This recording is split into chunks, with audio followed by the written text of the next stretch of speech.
প্রথমে ফুলকপির ডাঁটাগুলোকে নিয়ে সেগুলোকে ভালো করে ধুয়ে কুচু কুচু করে কেটে এরকম করে সিদ্ধ করে নিতে হবে। সিদ্ধ হয়ে গেলে মিক্সিতে দিতে হবে। মিক্সিতে দেওয়ার পরে তার সঙ্গে রসুন, পেঁয়াজ,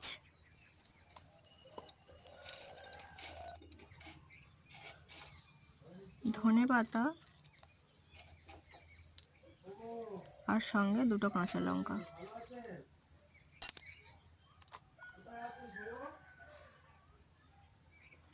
মিক্সিতে দিয়ে ভালো করে এভাবে পেস্ট করে নিতে হবে।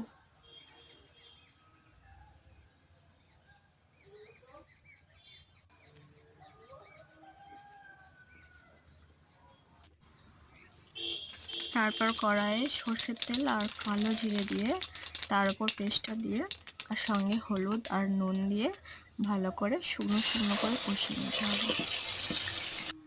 এটা গরম ভাতের সঙ্গে দারুণ লাগে। এবং আমরা তো ফুলকপির ডাঁটাগুলোকে ফেলে দিই, ভিডিওটা দেখার পর আমিও দেখলাম যে খেতে খুব একটা খারাপ নয়, দারুণ লাগে। আর সঙ্গে যদি তেঁতুলের গোলা করে একটু উপর থেকে ছড়িয়ে দেওয়া যায় সেটা আরও দারুণ লাগে।